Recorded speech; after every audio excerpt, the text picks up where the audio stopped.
Good morning on this cool South Florida day. These days we don't have very many of them. I even have something a little more warm here. So how are you? We're excited when down here in Florida we have a weather cool. I think it was in the 50s last night, and right now it's in the 60s, and you're probably saying, for those that are in real winter, say, oh, come on, you wimps. Anyway, that is not what I actually came on today to talk about. It's going to be the Andean Mountain Cat. And, all animals are beautiful. I said to my wife, the funny thing where we live, we could actually have probably at least 2 horses, and we have the backyard for it. And I know I would just love them. I'd hug them and what have you. But we're not going there yet. But you never know. So let's get this going so you don't have to stay too late. Okay, the Andean Mountain Cat is one of the most elusive and rare wildcats in the world, found primarily in the high altitude regions of the Andes Mountains in South America. I think you see some mountains in the back. Is it what a wonderful place to live in. I know this looks like a regular cat. Now, I would never play the old, you won't know the difference. I don't play that game. But I think the big distinguishing fact is they're typically larger than a normal, either wild or, home cat. That's one. They obviously have to fend for themselves, but you can see on their ears, they have kind of trim tabs, I guess you might say, that kind of set them apart. Anyway, physical characteristics. The size. The Andean Mountain Cat is relatively small, about the size of a domestic cat. Boy, knock the heck out of what I just said. Anyway, it's okay. If you make a mistake, you make a mistake. Anyway, yeah, okay, it's the size of a domestic cat. Ooh, come on, Jim. I know you're saying, why don't you read ahead? This just makes it more fun. Anyway, it has a body length of 57 to 64 centimeters. There we go again. You like that metric, right? Which is the same as 22 to 25 inches. And a tail that can measure nearly as long as its body. That's cool. Fur. It's thick, silvery gray. That totally is not silvery gray, but you know how that goes. And again, as I said, I put specifically into Leonardo AI for this cat. And, it isn't, again, I've had during my episodes here, somebody kind of goes, that's not a cat. I'm like, well, it's supposed to be, and I don't do anything that I know is wrong. And I've said that for years in my business. I'll never tell you something that I know is not true. And now with YouTube, I'll never put an animal that I know is not what's supposed to be the right animal. Anyway, it's beautifully patterned with dark stripes and spots. Oh boy. These markings provide excellent camouflage in the rocky, arid terrain it inhabits. Tail. Its long, bushy tail, adorned with dark rings, is not only a distinguishing feature, but also helps the cat maintain balance as it navigates steep cliffs. We all know cats are pretty darn good at climbing just about anything, and even if they fall off, they typically land on their feet, which is certainly good. You don't want them to get hurt. Okay, the habitat and range, the altitude. These species live at altitudes ranging from 3,000 to 5,000 meters. I talk about the English versus metric. That says, wow, that doesn't sound very high. But then when you say the actual comparable in feet, it's 9,800 to 16,400 feet in the Andes Mountains. So there you go. I know the English system probably makes it seem like, wow, that's a lot higher. Its range includes parts of the Argentina, Bolivia, Chile, and Peru. The environment. Andean mountain cats are adapted to cold, dry environments and sparse vegetation, rocky outcrops, and rugged terrain. Now look at what this wonderful cat climbed, and it's like it's saying, "How's the background? Is the background good? All right, take the picture." So there you go. I mean, by the way, just a quick aside: AI is amazing.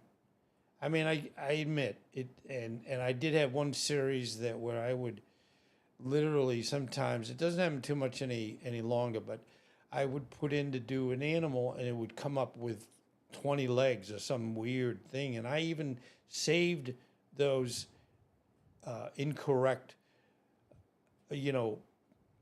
images. And I had a series for a while where I was saying, let's show you how AI is screwing up. But other than maybe a little bit in the color issue and things like that, it doesn't mess up like it did a year ago and what have you. So if anything, it gets better for us content creators. Okay, diet and hunting. The primary prey, they primarily hunt mountain vizcachas, a type of rodent resembling a rabbit, which is abundant in their habitat. Now, you know me, you wouldn't know, you would think it was somebody else if I didn't mess up on a lot of these scientific names. So, okay, well, I'm not a rocket scientist. What can I say?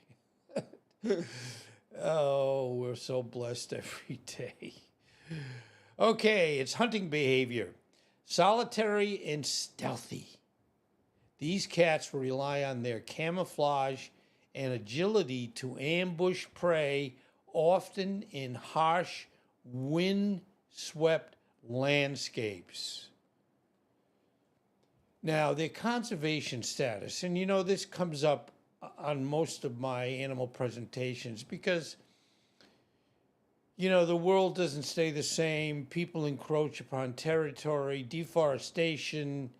We can go on and on and on. Hunting animals for their fur, it just, please leave them alone. Let somebody like me show you how cute they are, and this doesn't hurt anybody, and I have a lot of fun.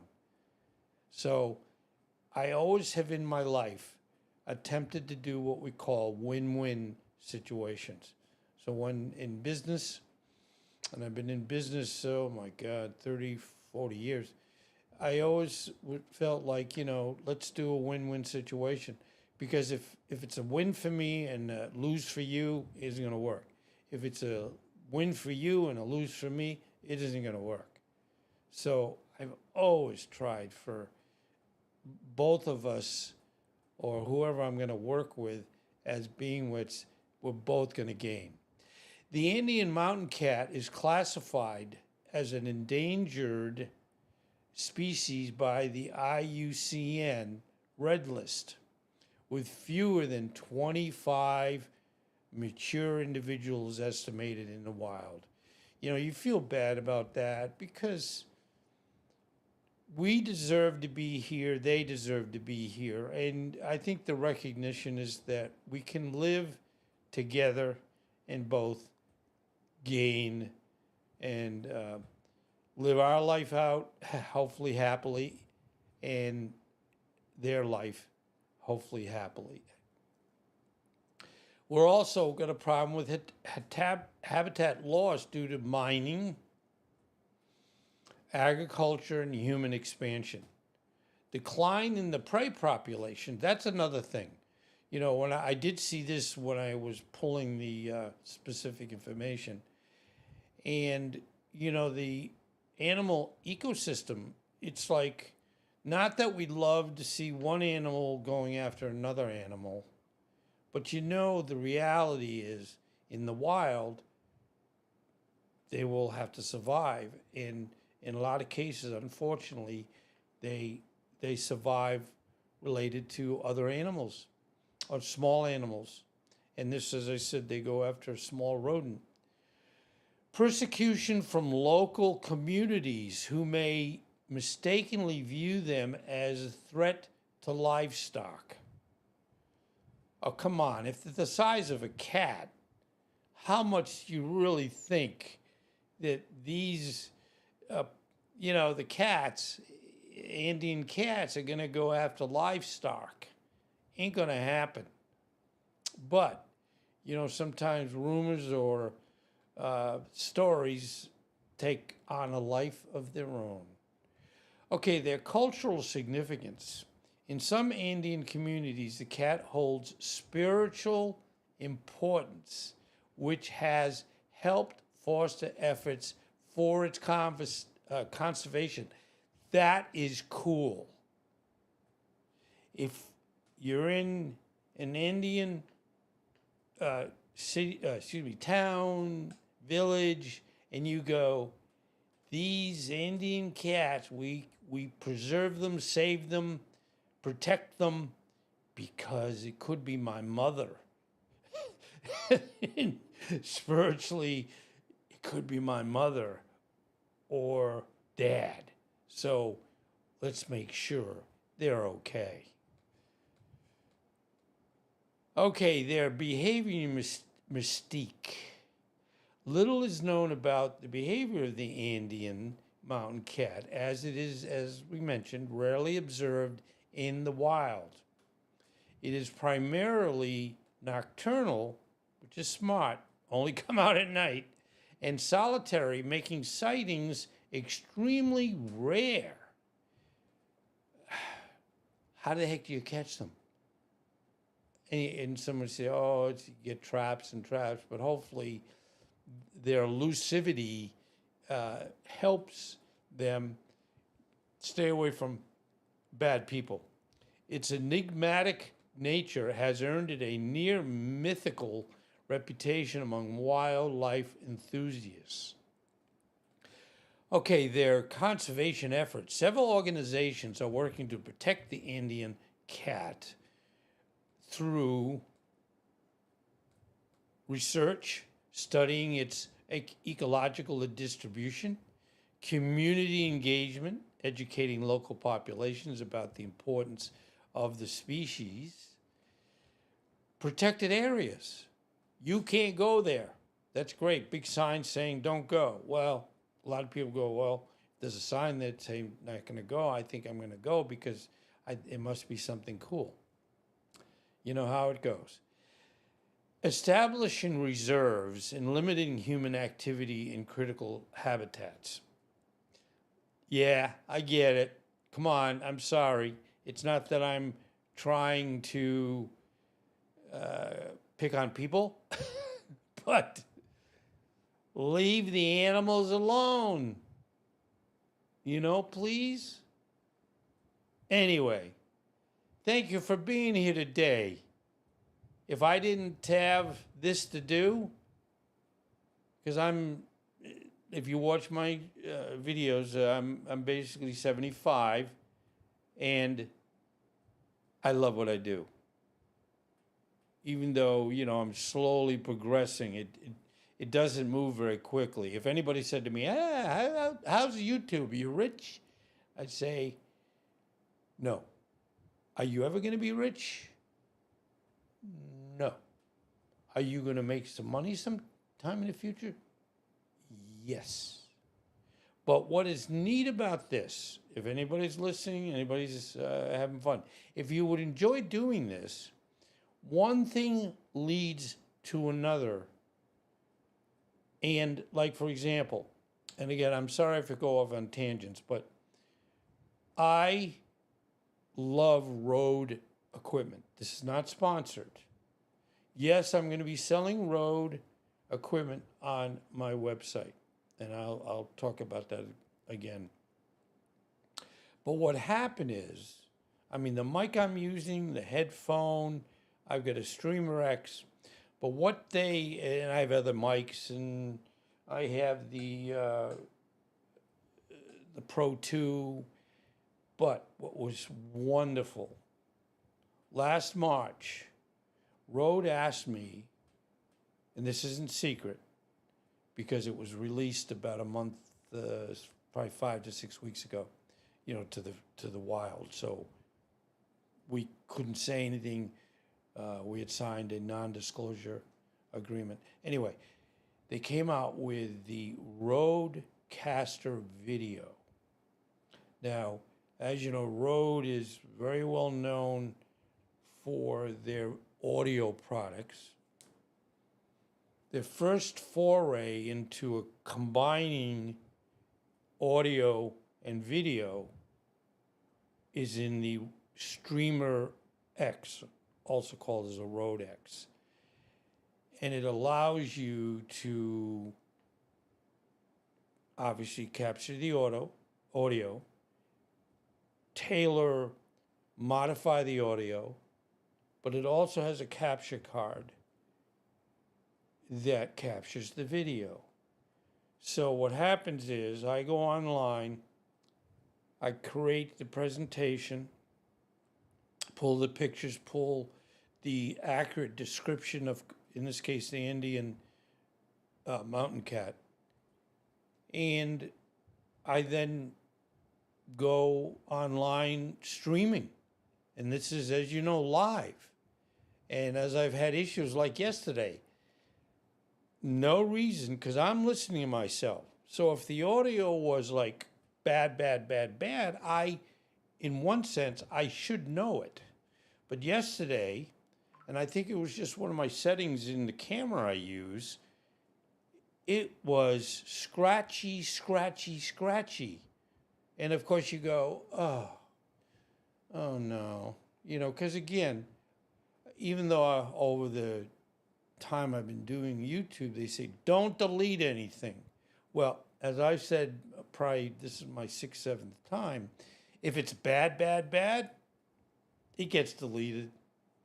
I'm not going to have it where somebody's going to say, what the hell's wrong with this guy?